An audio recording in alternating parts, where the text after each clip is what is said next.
Welcome to another Marketing, Media and Money show. I am Thebe Ikalafeng and I'm with my good friend here, Muller. The advertising industry these days is dominated by global agency networks. And today we're going to interrogate whether globalization creates highways to successful advertising in Africa or whether it just sets up a whole bunch of roadblocks. So Thebe, this month in South Africa is all about state capture, and today we're going to be talking about agency capture. I mean, I know you've got pretty strong views about this, and you blame me for most of it. I mean, because you used to be captured as well. I used to be captured as part of a global agency. Because you know my view. Even though I used to work for a global company, I was pretty much resistant to this agency capture business. Absolutely. I just used to drive. And why did I escape? I escaped the day I realized that the accuracy of my reporting was more important than the outcome of the advertising in the marketplace. And that seemed to me to be a warning sign that things were not what they should be. But the one thing that we do know for certain is there are rumblings in the globalization space. Because, if you look at banks exiting Africa, selling down. And it's not just in banking, but it's really across many other industries where people are exiting the continent, which creates an opportunity for local, which should have been there in the first place. What's important and what's really shifted is the fact that we've given consumers control over part of the exchange. In the old days, if you gave me $1 million, I'll give you $1 million worth of ad pressure and you'll get a result because the world was growing at a reasonable rate. Now the economy is stable and or shrinking, which means that if you give me $1 million, I'll buy you $1 million South worth of Africa, exposure. by the way. The rest of the continent, no, fire. Not necessarily. I'm afraid you're not right. Am I reading the wrong? If you speak to the local media owners who are particularly the out-of-home industry, they're really struggling. So the problem is, if the consumers don't like my campaign, they will generate $10 million worth of negative exposure. So the imperative on getting the campaign right at a consumer level is more than it's ever been.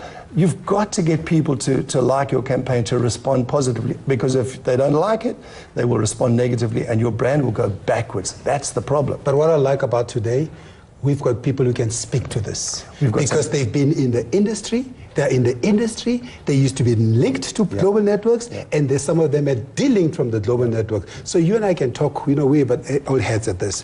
So let's talk to the people who are actually running this today. We're going to do that today, and we're going to pose some questions, and one of them hopefully we'll get to today, but perhaps next month, is to look at the issue of upskilling.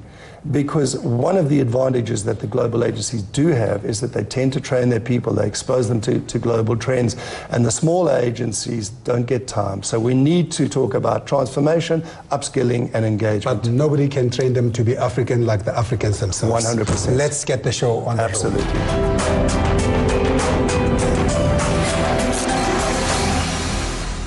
Joining us in studio today are Odette van der Haar, CEO of the Advertising and Communication Association of South Africa.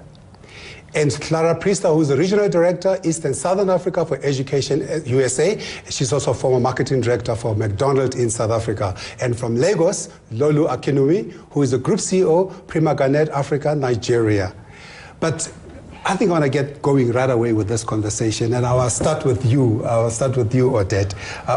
Odette, I've been listening in the industry here in South Africa. There are a lot of pitches going on from a lot of South African companies which are international. And I understand many of these companies are now looking for the pitches to be done by network agencies which belong to a network. This surely cannot be good for the industry, for the young guy whom you at your ACA school are educating and molding, and is going to start their own agency. This is not good for them. They have no chance of competing. I think it's not that they have no chance of competing. What we often find is that when there's a complicated pitch structure, like a group agency for Pan-African continent, we find that there's still room, depending on how the marketing budget is constructed, for smaller local agencies. Remember, we still have things like transformation charters that sit across various industries, and stuff like supply development and local procurement still play a major factor. So what I've been seeing in the pitches that I've been mediating is that we structure it so that we can have large agency networks, mainly for the footprint into Africa and for the experience, for integration of communications campaigns. And then locally, for the production of the work, there's lots of room to include the smaller guys and local companies and to give them a slice of the pie. So production, anybody can produce anything. I care mostly about the creative, the idea, because I would have thought the whole idea of creating and educating creative talent here is to be able to come up with people who understand this market, who come from here. But now you are closing them out and telling them that WPP or any of these other international agencies are the only ones who can create stuff. Not true. And in fact, Gordon and I had a long conversation just before the show in the holding room about this. And I said, often the ad agencies or the ad industry is brought to account in terms of transformation and local sector development, but you need to remember that we are agents of the client. So my question then to you is, why do we not have a client on this panel? Why do we not ask a client, what are you doing to ensure that you procure, even if it's 80% from a global multinational and 20% from a local company? We cannot procure for ourselves. We can only showcase ourselves as agencies. We can show our creative skill. But more often than not, a client says, I want to go with the safe choice. In the current economic environment, clients are looking for a safe bet. I don't buy that argument because I still am very big on skills development. But I'm just telling you that it's a complicated answer, and it doesn't reside solely with the ad agencies. I think clients have to take accountability for their contribution to the complexity of this. I want to pick that up with Clara, because Clara, you are intimately involved with education, and you've got a spectacular track record of involvement on global accounts with major agencies and major advertisers like McDonald's. Is part of the problem not the size of the agency, but the fact that these days one inherits a global campaign, and most of the work being done by agencies is little more than implementation? Yeah, I agree, and I'm like old school, but I think sounds good to me. You're not going to get any complaints here. Got a lot of old schools here. Look how we're all great now. I think one of the challenges for your global networks is they really cannot lock into the country or the community as well as a local agency. In the old days, what we would do is we had the safe bet, the global agency, but we would also invite smaller agencies in to pitch, because a lot of times the kernel of an idea is going to be with your smaller agencies. In the larger agencies, and having worked for one for years, sometimes it's hard for good ideas to come out because of the structure of these world agencies. There are layers and layers and layers and layers of people that are in charge of getting work out the door.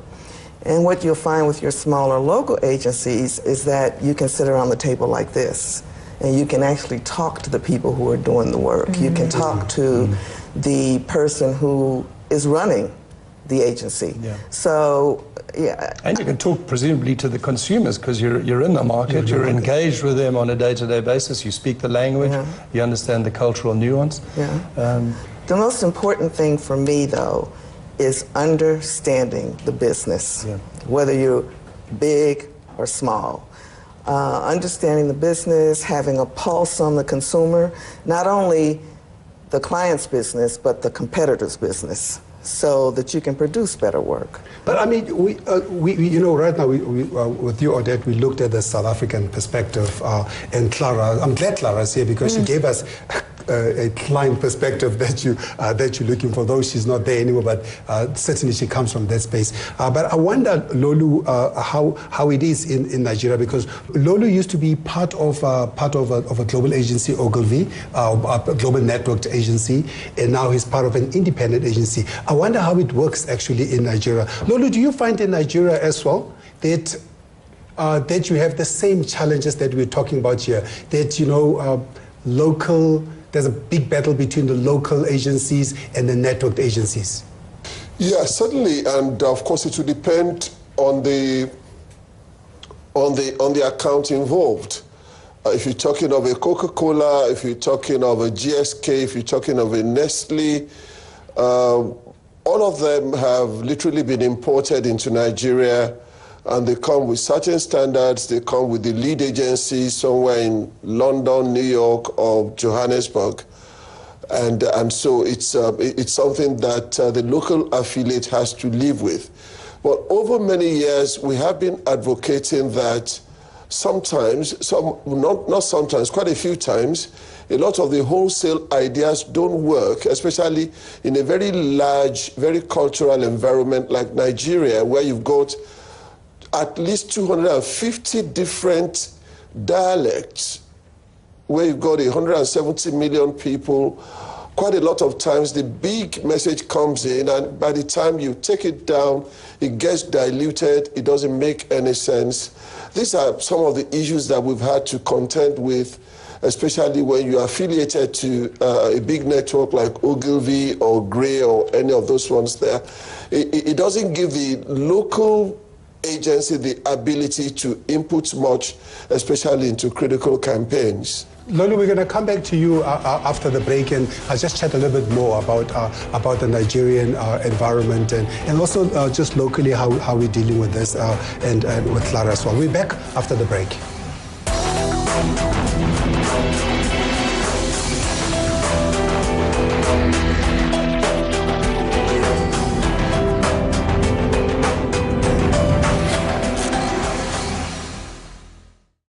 Welcome back. I want to get straight back to Lolu. Lolu, we are still talking about, just some of the complications of what international agencies, or rather networked agencies, are struggle with in terms of where the local agency feels a bit strangled. I tend to agree with you. I used to be marketing director for the continent, so I know the challenges that you're talking about. That you get told that this is how it looks and this is how it works international, and it's been decided by an agency out of London. Mm-hmm. How have you dealt with the challenge, Lolu? Well, at the end of the day, it really depends on the kind of client that you are working with. Quite a few of them are ready to listen and accept the local insights. Unfortunately, quite a few others are understandably rigid, and they just want to roll out what has been agreed centrally. So it depends on who at any point in time you're dealing with or talking to. But again, I'd like to stress that sometimes if the local agency feels very strongly that what the network partner is doing is not likely to work, we've had a few situations where the local agency would resign the piece of business. Lolu, if I could just comment on that for a moment, and then I'm going to just ask Adet for a point of view. That is part of the problem, that we're still looking at creativity as some sort of self-contained unit. The simplest way to motivate local cultural nuance and the effectiveness thereof is to link advertising to return on investment. And Adet, is this not part of the problem? It's clear, if you look at studies of comprehension, if you look at response rates, if you look at activation, that cultural nuance, whether linguistic or in whatever format, tends to have a higher response rate.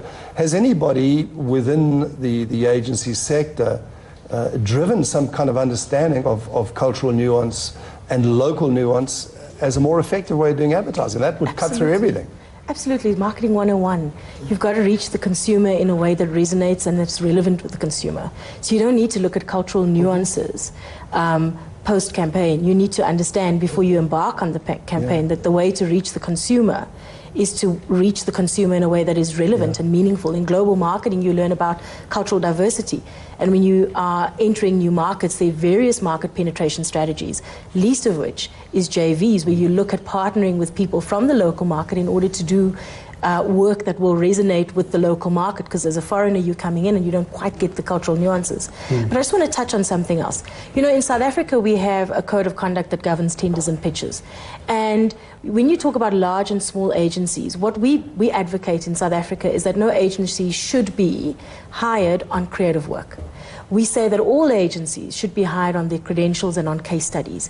Now, this levels the playing field, and it enables even the small guy to put forward a case case of effectiveness, what they've done for another brand or in their portfolio that generated some kind of return on investment. But they're never going to get a chance. They're never going to get a chance because already at pitch level or at the pitch, when they ask for RFPs, they already say you must be part of a global network. Not because necessarily. We do business. Well, I know for certain now there's at least a couple of the big brands that we know here in South Africa, which are on pitch, and that's their prescript. The prescript is you must be part of a big global network. And so that little guy you're talking about is never going to get a chance. There's a question of scale as well. Scale, you know, I mean, yeah, and agree. we know traditionally retail advertising, for instance, has always required scale. So it's important to be creative, but you actually have to live by an incredibly tight deadline. So I think there is an argument for scale and this over and above creativity. Yeah, you know. absolutely. But Clara, let me just get Clara in here. Clara, I mean,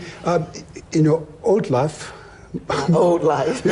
when your McDonald's life, Your previous Oh, existence, your I think is previous the phrase you might be looking for, yeah. in your previous life at McDonald's, and maybe perhaps even now in your current, in your new life post McDonald's, how have you dealt with these challenges? You know, I mean, we spoke two things here. Two things we spoke about is the local nuance agency to really get to play in the big leagues, to pitch for a McDonald's, to pitch for an MTN, for example. I agree with Odette. It sometimes is very difficult because when I came into South Africa, we were actually prescribed the agency that we had to work with. Hey, there we go. Is what I'm talking about. All right. But after being here and knowing what I wanted to get in order to grow the business, then we were able to call in other people. I think a lot of it has to do with what the clients want. Do I want a big agency because that's the way big brands go? Or you got a big ego. Right. Or you know sometimes. Or do I want somebody that's going to help me evolve and grow my business? And that, I think, makes a difference on kind of who you even invite to the pitches. Well, that's a really good point. So, Clara, in your previous existence, as opposed to your old life, he does this to me all the time. Would it shock you to discover that the top digital agency in the world is Accenture, Yes. followed by IBM, Yes. followed by, and so we go, and the number 4 agency, multidiscipline, is again Accenture now. And it's ahead of well-known names like Ogilvy and BBDO. These are the names you and I cut our teeth on. That is aspirational. How does the world kind of allow for consultants to become the 4th biggest ad agency in the world and the biggest digital agency in the world? I kind of think it goes back to what are people looking for. We were talking earlier about being able to read numbers and understand the nuances of numbers. And maybe that's where we've gone. We've gone too far to that side, the accountability side, as opposed to what we're accustomed to. Building a campaign that resonates with the consumer based on understanding the consumer. I'm the media guy at this table, so accountability is something I understand. But Lolu, let me just come back to you and ask you the question then. As an independent agency, having previously been anchored in an international group, do you see yourself as a consultant? What is your point of difference as an offering? Is it creativity? Is it cultural nuance? Is it that you're just a better consultant than some of the other groups? Well, for us, because it's not a very big market compared to maybe South Africa or the UK, you tend to find out that the agency, a competent agency, wants to do almost everything well. You know, you do all of the creative, and in the last 5 years, we've developed the category for consultants. In actual fact, when I was the APCON chairman, one of the things that we put into the new APCON code was to create a category specifically for consultants, because we know that not all clients want a big agency, not all clients want a full service agency. Sometimes some of the clients even have in-house agencies and they need an external consultant to help them guide the activities of what's going on inside. So it's not unusual now in Nigeria. You've got banks, you've got manufacturing companies that have consultants, and also have their creative and strategy agencies on the side as well. Lulu, I've never heard any Nigerian says Nigeria is a small market. 180 million people, give or take, and a $300 billion economy. Nigeria is not a big... they are going to be upset with you after the show. I said that within the context of what we were discussing. I mean, relatively speaking, if you look at the total value of the advertising spend here, it's not, it doesn't quite match a big population. It's still growing. I mean, it's slowed down in the last 2 years because of the economy. But even at its very peak, it didn't match what South Africa had. You know, it wasn't even near what South Africa had. I got you. I was just teasing you. I got you. I was just teasing you. I would like to. Well, I think we're all going to turn on Odette. We're going to turn to Odette. I love this idea that the gamekeeper has now turned poacher. So the very guys, consultants who were auditing your performance as advertising agencies are now your primary competitors. That it would be very nice for you to create a place for them at the ACA table and invite them to discuss your issues, even though they are your primary competitors. Absolutely not. Not in my lifetime. Would you like to elaborate on that? I will gladly always facilitate dialogue, and we welcome any discussion with any industry stakeholder. But to have a place at the boardroom table in the ACA would be deemed a conflict of interest, because you cannot be the judge, the jury and the executor. Yeah. I think we need to remember corporate governance, and we also need to know that, for example, I personally, and this is Odette's view, have a very big issue with consultants who are paid by agencies and who are paid by clients, who adjudicate in a pitch situation or who adjudicate cost consulting in terms of agency remuneration. I have a big concern with that, because I feel that it is a direct conflict of interest. We'll deal with that matter. That's probably a matter for another show completely, because I got views on that, as you can imagine. But you know, maybe we're barking at the wrong tree here, and we're just making up a big thing out of nothing. In South Africa, just for example, and I'm going to get a quick perspective from Lolu as well.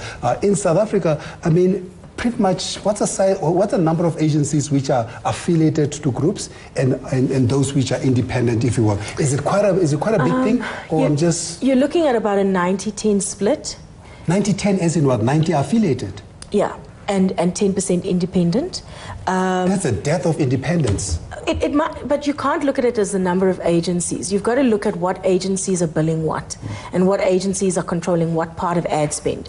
Because you have independent agencies who are much bigger or on par as a big multinational that is in the local market. So whilst the volume of agencies, and this is always the smoke and mirrors thing in our sector, is that you have a large multinational. If you look at, for example, just under the ACA barrier, we have about 40 or 50 groups of companies, but you have about 150 individual companies under that banner. And so that plays a very, very, very Thebe's right. We're going to have to roll that one over. But before, maybe just for half a second, let's get a Nigerian perspective. How can we live a whole show without raising the mother country, not say something? Lolu, just a quick one from your end. In Nigeria, what is the split like between the big networked groups and the independent agencies? Well, let me put it this way: the top 8-10 agencies are network agencies, and then you have the rest that are also doing well but are not affiliated. The global independents are getting into Nigeria. They are coming with contracts that are easier. You don't have to be an affiliate. Quite a few of them appear to be making inroad into Nigeria at this point in time. And the truth is, usually the contract signed by the big network agencies with the local affiliates are so stiff that quite a few people want to opt out. At least in the last 3 years, I know big agencies that have opted out of their relationships. Insight opted out of its relationship with Gray. And I know that one or two others opted out of the relation because they felt it was too stifling.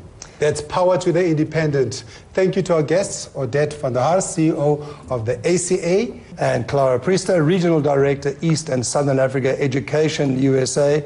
And from Lagos, Lolu Akinwunmi, Group CEO, Prima Garnet, Nigeria. Until next time, I'm Thebe Ikalafeng. We'll see you next month with another exciting topic. And thank you for being with us. And once again, thank you to the guests for being with us tonight.